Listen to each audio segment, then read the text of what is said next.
Voilà, salutations à toutes et à tous. Bande Konabiso, Balandi à Chinois Info. Vous êtes là partout dans le monde entier. Donc, il faut que Zambé a battu la bino na mabota na bino. Bon début de la semaine. Na Balandi nanga nyo surtout ya Chinois Info. Voilà, na moni papa Mayala André Albert. Voilà, papa Albert Mayala. Molandi na biso tongo ya kosakana te. Alors, vous comprendre que awawa toya kaka pona kopesa actualité. Alors, il y a les bossons au sein de nous, au aimer vidéo, au yalelo, et puis au partager. Makamoyo, tokolo balelo. Abanzi peut-être, aux alloyo, quand on a monoko ya mutususu. Si quoi, ozo kapé na monoko ya ndekonayo, moi na lekinayo. C'est le président chinois, Moukantombo Lubert, Mohamed, le président le plus costaud du monde, le président le plus géant. Alors, faut te réveiller. Conscience d'aviso to comprendre makamundenge za koleka lelo. Yo na nous s'abonner, abonnez-vous massivement. J'aimerais vous avoir dénombré. Ya ba congolais o ba la ngai pe o ba komona nga pe que non, musala na to sana kati ya mboka. Ezali pe kitoko. Voilà. Na lolenge wana puisque ba bazalendo baza au front, biso pe toza ba bazalendo au front médiatique. Ba yu mwana na bisa bino ni ba publier. Ba publier lisusu. Ba publier to bisa ki bino que non. Totika makako alata coupé. Tokota la place à obimela mukila. Abomba mukila nae. Abombela ngowa. What? Makako alati coupé. Chers dames et messieurs, chers compatriotes, et Wanabongo namoni maître Christian Kalambaye KBA à côté des gens en ligne, en direct. On va commenter la CPLI. Aussi que on a fait commenter pour notre temps améliorer boulot. Aussi que on a fait j'aime kuna et ça on a bien pour renforcer les outils. Et non on a ça la investigation à makasi pona na pese logo boki o ebeli o eza vérifiable. Et voilà, chers dames et messieurs, chers compatriotes, Vital Kamerhe abomi mokonzi ya mboka, abomi Fachi na parlement. Vital Kamerhe abomi Fachi na parlement. Rolanda Masolo. Et c'est l'éclatement. Il y a union sacrée. Donc on met un sujet en one. Vital Kamerhe abomi mokonzi Fachi Beton. Vital Kamerhe abomi Fachi Beton. Na parlement. Et alors toi Robert sous Masolo Goma Bukavu Kavumu. Écoutez les dernières nouvelles. On peut Sabino Yango, ma nouvelle, il y a depuis puisque lobby dimanche, tous ceux qui m'ont tenté, il y a pour ça l'émission qu'on a. Bah surtout dans la Chine, il faut pas comprendre que les loges tout bois qui malgré Bomonaki, moi nini intervention ya baninga selon des gezalelaki. Et alors, on s'est aimé partager au tika bongo te. De wana bongo, to ya Robert Susuma solo, Kagame a boyi retrait. Yé andimi kaka renforcement. Aboyi retrait. Alingi renforcement. Mais en gonde to ya Robert siko gouverneur Rituri, Jean-Johnny Luboya Kachama, en tout cas un coup de chapeau. Mais tout ça dans mon position, Johnny Luboya, il faut pas aller donc chef d'état-major. Pas Johnny Luboya. Combien on lui a proposé? Au Père Boy, Bokoyoka. La mission à Bissom Koralelo. Alors, yo aimé qu'à partager, puisque les lots, mamouza correct, vérifiable. Ça a bien cher, dames et messieurs. Ce que mon vidéo dans la YouTube, dans Facebook, bah on va relayer. Pour l'exater, pesanga ta 5 minutes, non? Qu'est-ce que moi je parle? Et bon, moi, l'homme d'affaires et bras droit, il y a Hippolyte Kanam, mais c'est Arish a été libéré. Pourquoi? Pas libéré. Aimer, commenter, partager. Mais on a fait ça dans la bande de filants, puisque ça émission à Bino Masolo, na peuple congolais. Voilà. Tout bande d'émission cassette. Tout bande. Habité, maman Marie, Toriko Banda, maman Thérèse, vous après déjà. Boyeb, ça déjà, Batoutou, Bakota déjà. Maman est chez nous. Alors, on a Banda Koloba, Naligina Tosimba. Dossier ya Kagame après ce que tu côté Marambo il y a Assemblée nationale et là qui bon pour le vendredi samedi banda ko sabino tout ce que biso to lingité ezali tiweri koboma ba M23 wana bazali donc tout le baba rwandais bazako boma bande ko na biso makasi. Et puis vous comprenez vite que va changer système. Va comme koko telescope batunanda kuna babutu. Na butu il faut na mbongo, na butu il faut na téléphone soit eloko moko ya valeur. Pour les bazo toquer alors aujourd'hui au pesi bango. C'est ça. Et alors ce que ça n'a ngoté bako violer moi si na yo na bana donc bako boma bino. Na boya la sabino vidéo passée au bazo kunda batu vivant. Ba violer ba kundi pe vivant. Les bazalé avec nos FARDC bakenda ki donc ba yeba ki bongo ya ko découvrir libulu wana fausse commune pour na kobimisa bandeko bakunda bango na kimia. Et tout ce que les Rwandais ont en train de faire pour na est biso toza la conseil de sécurité. C'est là-bas, tout ça, les États-Unis d'Amérique. Mais pas on a vu ça, chers dames et messieurs, ici on informe, ici on fait des analyses. Il n'y a pas de l'apologie, il n'y a pas de sentiments. Mais comprenez qu'au moment où je vous parle, Bukavu, Goma, Ouazalendo, Aza concerné à cesser les faits. Hier, Aza Kunate, puisque Ogoyeb Saïni, Yosa général, c'est au Zimbongo à Kanambe, puisque Kabila, je vous l'avais dit, il avait déjà tout préparé, à changer même le chef coutumier. Parce qu'au cas où on a armé, John Numbia, la police, a commis un FARDC, ça nous dit absolument rien. Et aussi un microscope électrique ou soit optique, il avait tout infiltré. C'est pourquoi je félicite Papa Mbossa. Pourquoi Boyaki Lowana, il y a un co-intégré, groupes armés. Bakota na kati armée. Mbosso façon en assemblée tobé tama solo. Donc bato mbosso. Boza la l'aise. Attention ka zongi te tolo mutu loko lazana na bolingo loko la mbosso to beta na zana makambo ya nani ya est Bukavu nini. Alors yo yeba ke non aéroport wana ya Kavundu. Eza maboko ya nous FARDC. Plus ba wazalendo. Ba M23 ba Rwandais tout la muti yaza. Nakoma c'est déjà à quelques kilomètres. Pour la FARDC. Pour ma FARDC, il y en a des généraux verrés. Dans le net, il pas dire qu'ils ont contrôlé 3 provinces. Les gens veulent dire, donc, on comprend que les troupes sont battues. Il y a des militaires. Il y a des défense. Pour que ça ait une unité. Mais tu n'as pas dit que tu as dit Mbongo. Ezoya ya ba militaire ya za ko zo yango akende ko defisa après 16 jours allez ba yele na intérêt da bandu ko futa au moment où je vous parle ba soda ya bandundu ba zuite mbongo na bango tisikoyo 8 déjà ba kufi ba benga nga keno bande on a biso déjà 8 ba kufa na bitumba o ya mobondo o sala na mobondo kuna bele nani 8 ba kufi ba sali matanga ba toucher mbongo na bango wana ti mais mbongo ba taki déjà na ba banga pona batutu pona ba soda nyonso. Mais comment les soldats sont est-ce que maison militaire des chefs et chef de l'État, c'est à vous maintenant. Hein? Oui, vous êtes civil, mais contrôlez aussi maison militaire. Qu'est-ce qui se passe? Le pouvoir, c'est l'armée. Le pouvoir, c'est l'armée, Fatih Béton. Oui, les caniciers, il y a bâtissé la bango, doublé, donc tout ça, la doublé, il y a la bango. Est-ce que tozala bato ba landeli que non oui ba otozali ko benga les gens nyonso surtout bazui bambong ou soit soda nyonso surtout place azali asimbi yango ravitaillement également munitions de guerre est-ce que komaka c'est ça. J'avais demandé au chef de l'État baloba balobi mwana muke pe abetaka mbunda ba mikolo pe babinaka ah oui to créer IGF au sein de l'armée IGF au sein de l'armée. Donc, tout le ministère. Et donc, inspection générale au sein de l'armée. Tout le monde la massacre surtout aux autres Tinda, na Bukavu, na Nani, les autres Kendende. Est-ce que commis les nombre wana?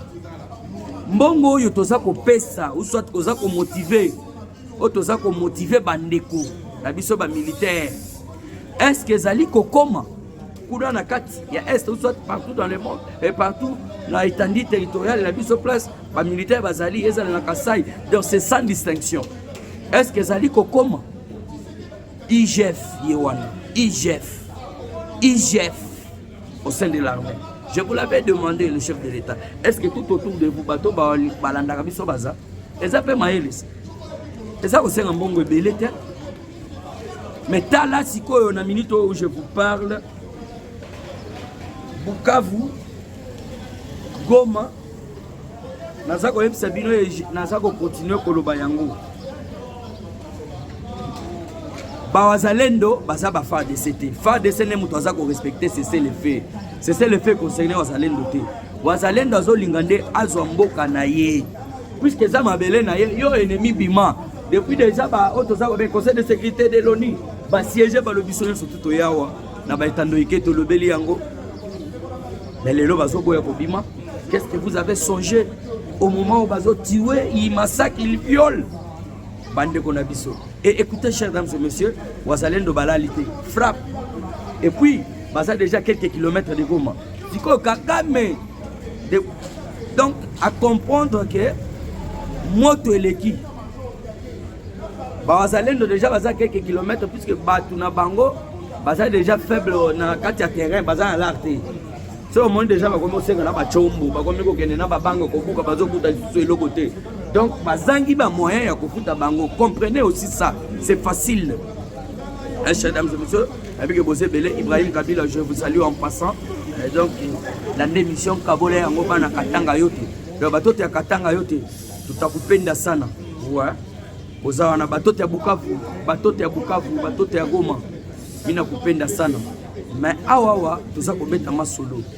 Masolo les années, on a très bien tiré beaucoup d'attention. L'air sikoyo, ba monique, moto eleki, Kagame bandi kotinda ba. Bakotaki vendredi. Et pour l'air bakotaki ebele pe bakufia. Ebele pe bakufi. Pour vidéo ezali, ce n'est même pas encore permis, il y en a qui sera vidéo. C'est à vous maintenant, beaucoup de ebele tous à la ta 100 000. Yo kabona toza 100 000 na banda kotalisa bino ba vidéo sikoyo ndenge ezalaka. Alors dossier zali Bukavu, Goma, aéroport wana ya Kavumu, ba wazalendo na uzo FARDC. Siko Goma nde ba wazalendo ba yande bazo pusana bango baza makambo cesser les faits. Ça je vous le dis à moi. Cesser les faits exactement. Pas ba wazalendo. Par rapport à que bamoni au sein de l'armée, donc infiltration. Braxage, tokoyaka, ezalaka toujours na kati wana. Ezalaka kaka. Nazo bisabino ezalaka kaka na kati. Yangono monisiko ba wazalendo balobi rien.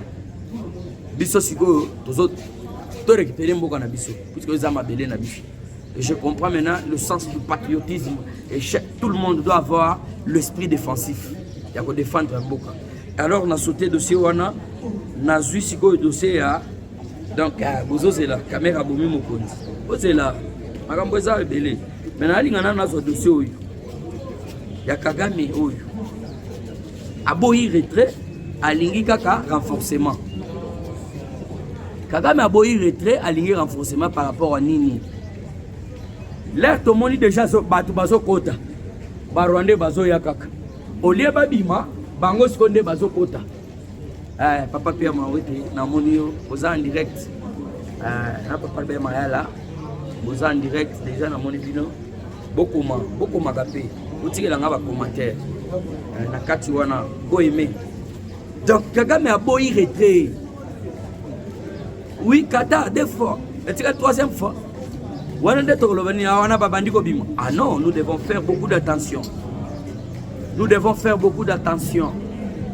Au moment où je salue en passant Papa J, toujours na makambo, toujours ya otozali kobenga pour soutenir chef azali wana.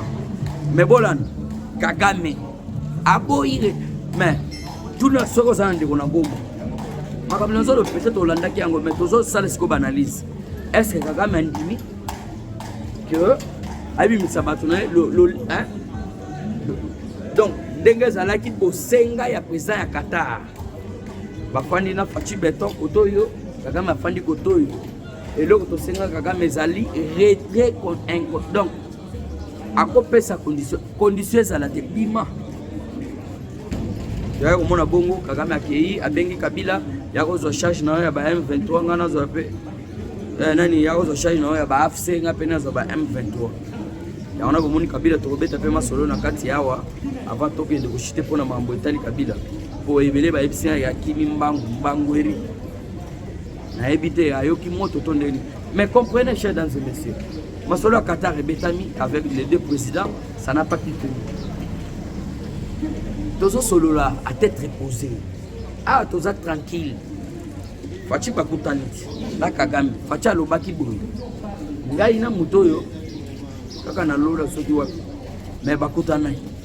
Na bosenga ya Qatar puisque Qatar azalaki moyibi akoyiba biso ba minéraux. Siko États-Unis alingia ya acha donc amoni que Félix afongoli donc maboko polele kota par porte. Kokota te na fenêtre. Na yango sikoyo États-Unis et qui pas Qatar et si Qatar, vous êtes le meilleur ami à Rwanda.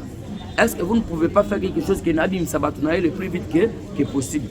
C'est un dossier aussi. Il y a un homme qui encore tourné Salamaki. Vous devez comprendre que Rwanda a déjà collé la République démocratique du Congo Mbongo depuis Kala. Aïbi minéré na Congo, Abomi Batou, donc, basta l'union sur sabotage de n'importe. Baye kozwa siko minéré bakay nango na usine propre ya otozali kobenga monsieur Paul Kagame ba raffiner yango bazui caché bache made in Rwanda Qatar yaga disage pesa mbongo Union européenne a monné Qatar et comment on l'a mbongo trop rappelle na to signer un contrat mais voyez cet homme le président le plus gosseux du monde le président le plus géant du monde Mukontombolo akangi bango met dans la sac boya bandale puisque c'est nous le véritable propriétaire ya ba minéraux na biso parce que Qatar to moni pe akokité président ya Angola otozali ko benga na kombo ya Joao Lorenzo abaki déjà ngunda amoni mauvaise donc la mauvaise volonté ya Rwanda alingité ko landa makambo baza ko pesa ye c'est l'effet immédiat et puis récupérer batunayo. Bolanda bien message à monsieur Boris envoyé spécial sur Boris bon le nom m'échappe parce que bon moto batindela ki yawa pas mokonzi mboka donc bokilo à Trump oh ya ke pas Félix ça ke boy ke Kenya ke boy là ke pas na Rwanda contentez-vous de ce que vous avez oyo za nango sepela na yo soko lingi ba idée yo yaka na États-Unis to bandeni ya ko idée yo to za na posa que le tika région du Grand Lac et plus précisément la République démocratique du Congo, libre Kenya. C'est déjà un avertissement. Quand les États-Unis, donc, balingi ba s'investir dans Mboka balinga bitumba de 1, bitumba za ennemi na bango ya liboso. Parce que les États-Unis puis bino peto senga na bino pour accélérer vitesse à makambo za, vitesse à diplomatie. Et ça la chebino. On sait très bien que Rwanda trompe pas qui bino balingi et tout ça et consort. Et chers dames et messieurs, vous devez comprendre tout ce qui se passe. La mission n'a pas pour l'ingénieur Zabinota et Belete. Il faut tout sur le moment. En bref, alors, Boyo Kagare, Barwande Bakota qui est belépé, Babomagi, si je ne m'abuse pas, 50 ou soit trentaine. Yaba, Otozali Kobenga, M23, Barwande Bakofaki, Bao Bakota qui puisque toi on a des jours. Vendredi na Babutuna, donc vendredi na Babutuna, samedi. Le dimanche, puisque bao bakufaki wana ezali mikolo wa samedi. O babumi to moni ba masasi ba nini tout ça na ba etoko ba casque. To mona ki biloko na bango bino surtout te mona ki yango. Soki na kosi soko mona ki te e sanga na photo numéro za na bande défilante wana alors na utindela yo kaka ba photo ngo pour biso to za nango. Alors vous devez comprendre que nous avons frappé ma casse, malgré Bazoko. Et voilà, chers dames et messieurs, chers compatriotes, tout changer de dossier. Caméra Bomi, Mokonzi Mboka, Fati Beto. Et oui, j'ose croire que, Makamoto Sitolobango depuis Kala, comment nous sommes pendant une période, il y a guerre dans l'Est. Le Parlement. Donc, aucune loi. On va voter en faveur. Et puis, je vous l'annonce et je vous informe. Bakosala un mois Bakoko tate lobby le 15 si je ne m'abuse pas, le 15 vous allez lobby hein. Le 14 OK. Mardi le 15. Retenez ceci. Lobande na habité. Bako sala 1 mois depuis bazonga na congé. Ba siéger. Et vous trouvez ça normal? Vous trouvez ça donc admissible? Namboko ezana bitumba au moment où parlementaires européens, banani tout ça Union européenne, baza kokota banini tout ça et puis bazo le bela Congo. Mais vous les Congolais, le député, bon, le député je n'ai pas un problème avec vous. Hein. Peut-être je peux en avoir avec dirigeant Nabino, administration Nabino. Je sais très bien les lois, je vais en parler. Je vais en parler correctement. Oui, n'a pas de problème de bino député. Bino to voter bino pour le belem, bino peut ça la loi. Il y a bien pour tous les bitumbao. Vous votez loi mon côté, mais vous votez loi OK et pas nani. Ndeko Eliezer, ndeko nanga Eliezer. Telema ba bouger te caméra linga coincé yo asekoué yo. Ko banga te. Toza na sima na yo ndeko Eliezer. Bimisa balo ya propre. Na moment toza bitumba. Balo on ezali bino boza bato maele ba licencier banane. Na moment toza na bitumba balo ezate. Pona bimisa balo. Caméra zo bino bozo kotisa plénière te 1 mois. Et puis vous êtes là traitu. Na comprendre te. Et puis vous avez là indignation na bino soit ba salaire, hein? Comment on appelle ça? Ba prime, ba nini, na ba salaire. Aha, et moi Salim Salate et tu gagnes cet argent. Félix Antoine Tshisekedi Tshilombo. Vous devez faire quelque chose. Et tout ce qu'on peut vous demander, c'est anéantir, c'est abolir, c'est donc et le Congo on ne voit rien du tout.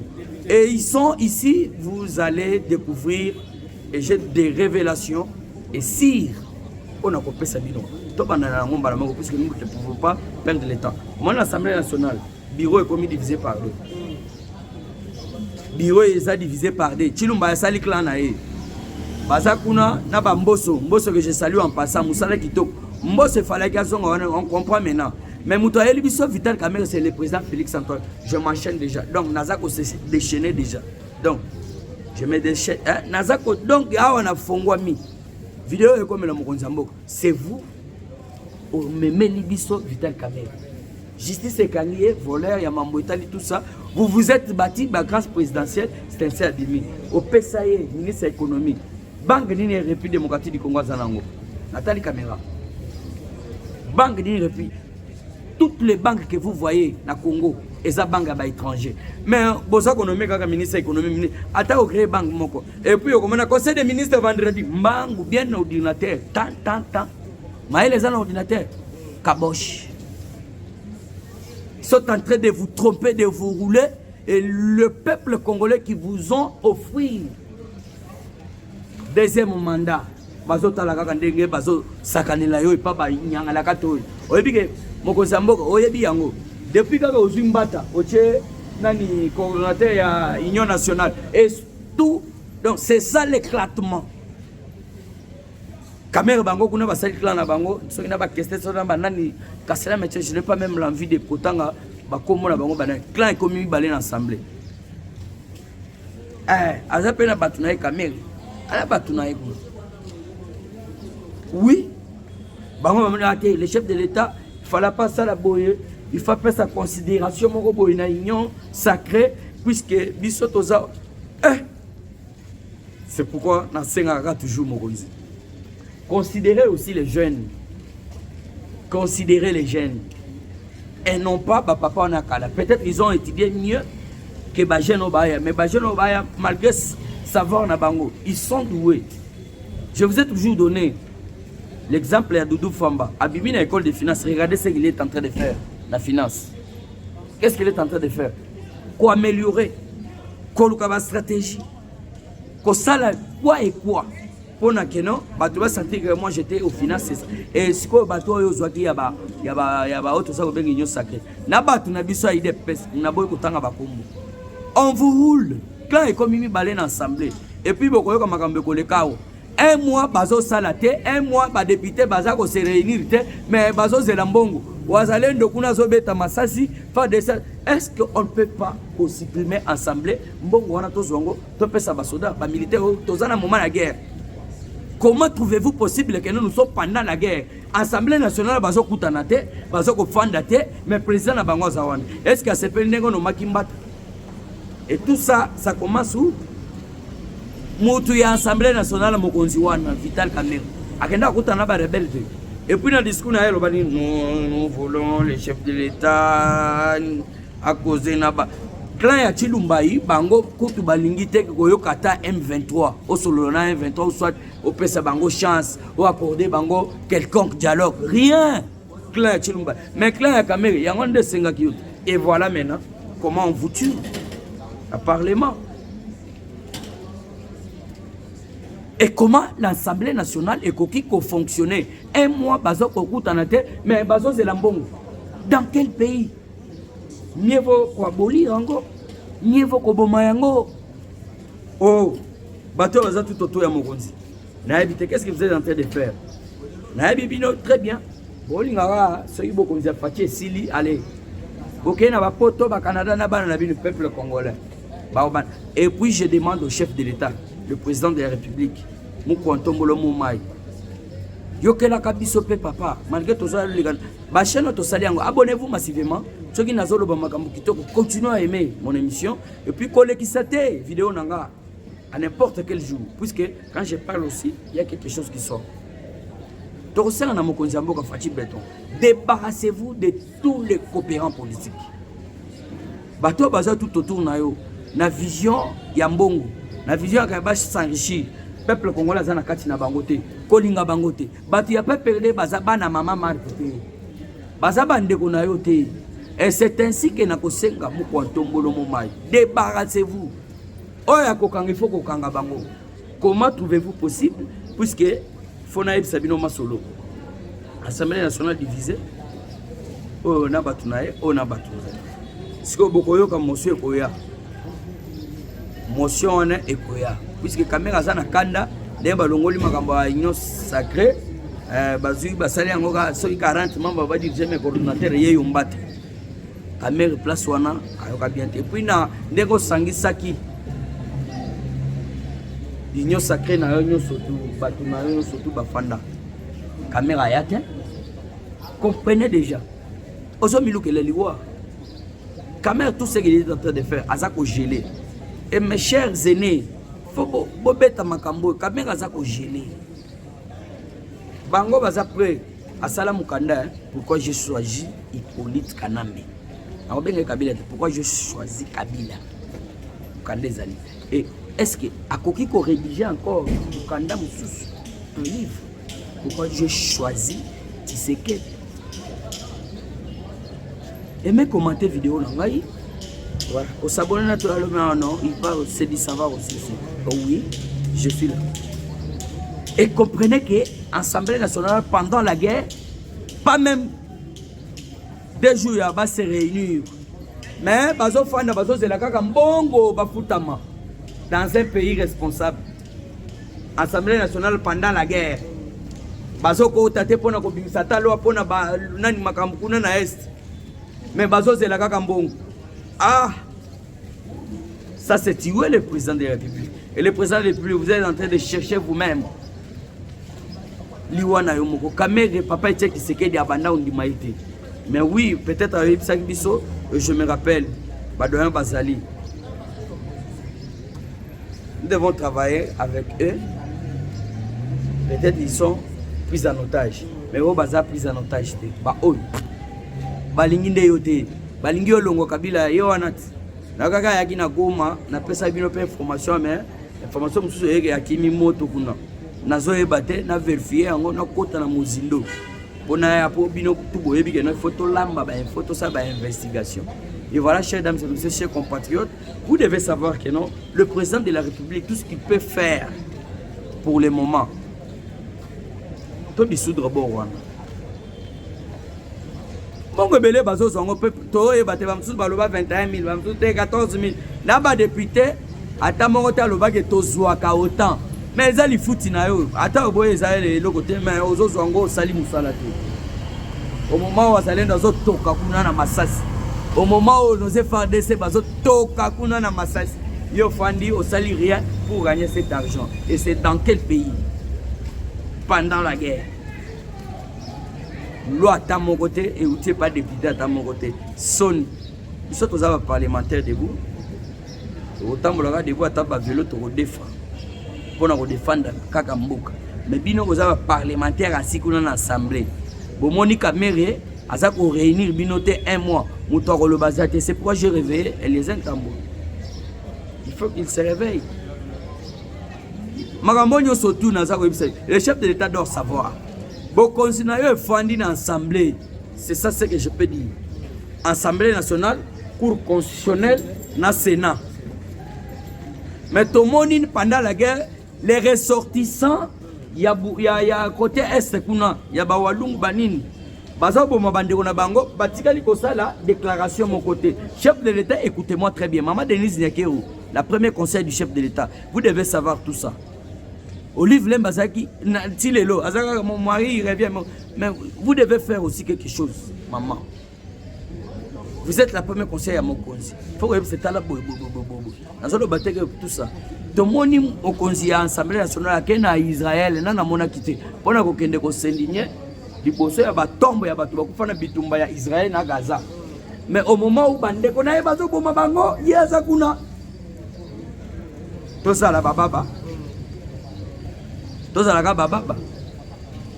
Bokonzi à Mokonzi et Fandi dans l'Assemblée nationale, dans le Sénat Cour constitutionnelle. Merci, la Cour constitutionnelle. Papa, le pasteur, j'ai donné Kamoul et Tawanzami. Toujours. Tu as vu, surtout, changement de constitution. Ah oui, les gardiens, ça en est à la Cour constitutionnelle. Vous savez, va venir place son affaire. Moïbi Bakangayete Boyote, la Cour est incompétente. Il y a un juge Moïbi. Mais dans mon papa, on a Abima, non. À l'époque, on a moyen, dans le vélo, on est à volé, Bokangaye, à la ministre, à la ligne. Ou dans l'assemblée, tout le monde a bangoso basa ventir. Les gens ne peuvent perdre tout autour du chef. Foum. Beba Bantumbo Baba.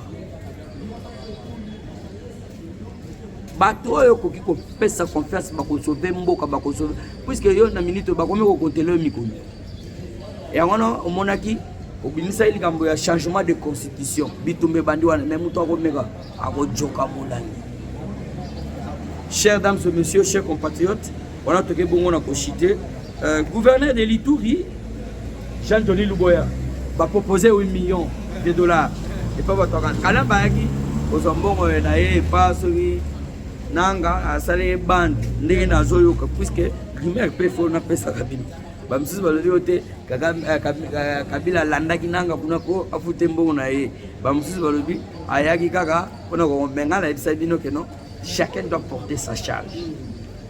Kagame a porté charge na ye ba M23 kabila avec bande na yowan hein bande na yowan puisque vous devez savoir que non bato na surtout bazali bandoki.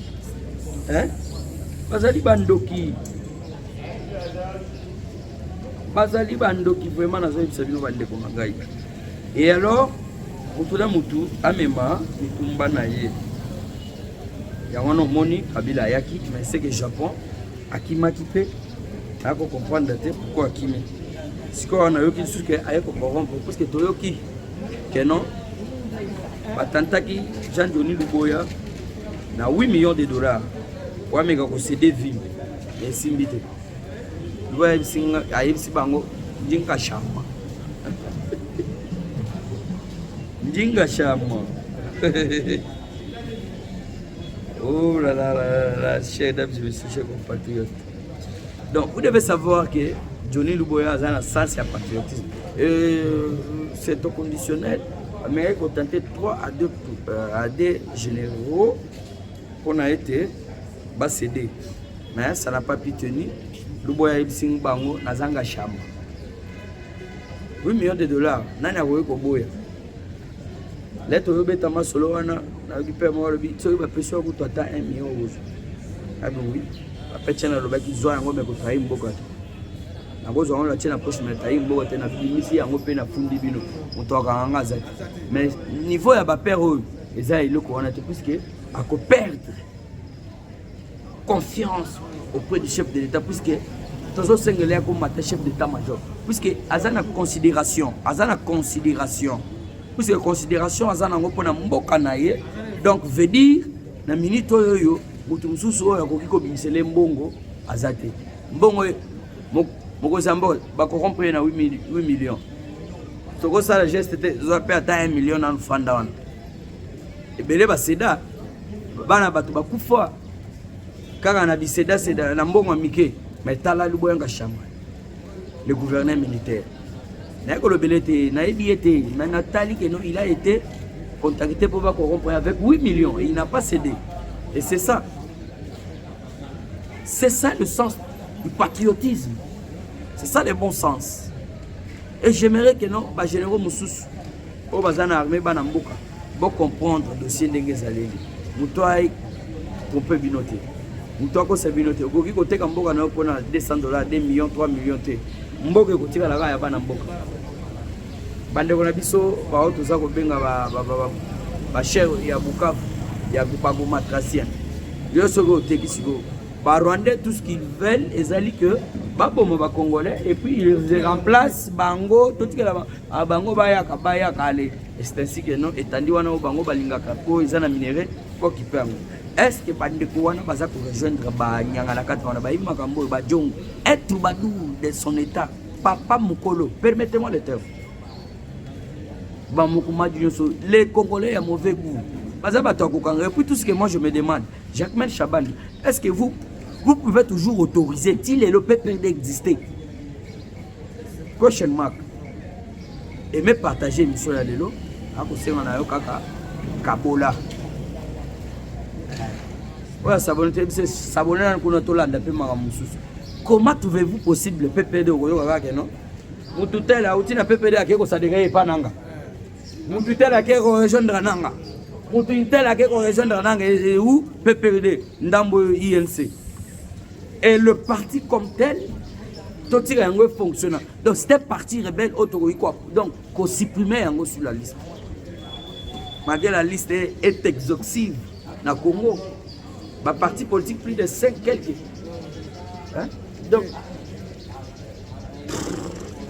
incroyable et puis inacceptable chers dames et messieurs chers compatriotes PPRD qui coexister na tunika bato bazara tokako rejoindre baza bato ya PPRD ici le parti là fonctionne et vous le ministre donc il y a intérieur vous êtes là est-ce que vous aidez le chef de l'État nomination ezoya tolingi peuple congolais base au gouvernement responsable transport loyer courant mai babilonga lobelande yangwana monnaie yangwana merci balani nanga nyoso tout kabole monsieur mais à tout ça le gouvernement moko responsable de trouver solution il y a ba travailleurs au ba salé pas bendo pakistanais ministre travail ça pour donc ba sous-traitance mutaba sous-traitance tout ce que vous savez rencontrer le chef de l'État faire de vos mafias moi je fais pas le Djalelou et le chef de l'État me connaît très bien il me connaît très bien les lotés quand je parle c'est oyonga inazo au monde les Congolais souffrent pas mal ici hein, chez les Indo-Pakistanais, chez les Libanais, c'est donc les Chinois. Baza ko souffrir, baza y battre temps et repos animaux. Congolais un étranger musala dit dimanche. Congolais a ça la musala pas indien sans militaire de pays. Ministre travaille à Nazoya kana ordinateur. Au moins baza ko se mogon. Et c'est ce que moi je peux vous dire. Et tu les 3 ans, cherchez quand même quelque chose pour associer la peuple. Malgré tout ça na bitumba, batu bazo soma banda ko bazali. Malgré tout ça na bitumba, batu bazo bala bazali. Malgré tout ça na bitumba, bato vraiment oyo pe bazo sala makambo minene ba voyage bazali. Pe na bitumba ngo pe to ko senga peuple pe melata mai, peuple pe futa transport le lenge sengeli, peuple pe amona bosomi na mayo sa ko sala musala et pas ba étranger. C'est ça, un gouvernement responsable. Et notre poids lourd. Non, poids lourd, ils ne vous ont rien aidé. Dans le mandat, ils ont surtout mis valeur. Ils ont sacré, ils ont sacré déjà depuis Kala. Ils ont sacré, le peuple dehors, dehors. le peuple d'abord, vas-y, le peuple dehors. Kassiye Bisangay. Tout solo là. Magamba passe pas mon le belango na katena mon rebi passe pas. Et là c'est pas na yoki que non ba pays mususu to ko banda ko kende na lolenge wana. Sans visa. Mais est-ce que mon ko le belango makambo to changer constitution. To changer boro.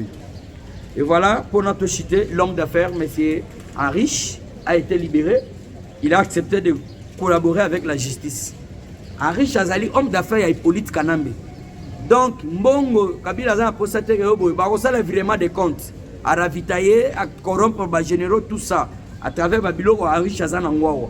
Et ça a été Bazaba, homme d'affaires à Kanambe. Parce que tu vois comment on a Bongo Batikiye.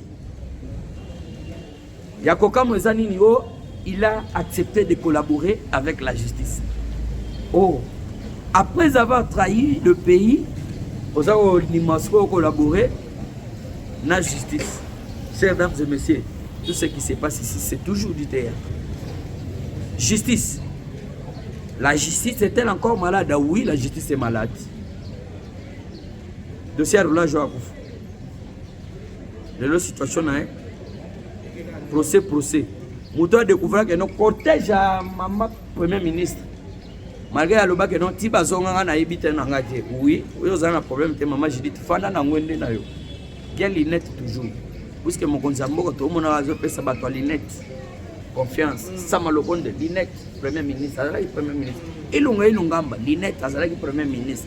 J'ai dit to luka ye kutu nazo yebisa yo reflet au sakanade.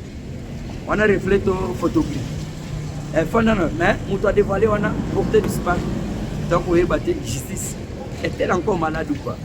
Donc, on a l'acharnement, on cause ici, on réfléchit, on fait des analyses. Abonnez-vous massivement, ceux qui s'abonnent, partagez l'émission, aimez, likez. Et là, je salue maintenant, quand on suit cette émission, Papa Mayala, Albert, Zamapa Batelabino, Maître Christian Kalambaï. Toto Bonaventure, donc vous êtes belé, maman Génie, maman Yvette, Dinosaure, Eddie Kamina, vous êtes belé, donc il est belé, Gauthier Bilé, les beaux, donc vraiment, Zamba Telabino, tout à notre prochaine numéro, peut-être les lots, on a deuxième émission, place nous surtout dans Ozala, au prochain numéro, ciao.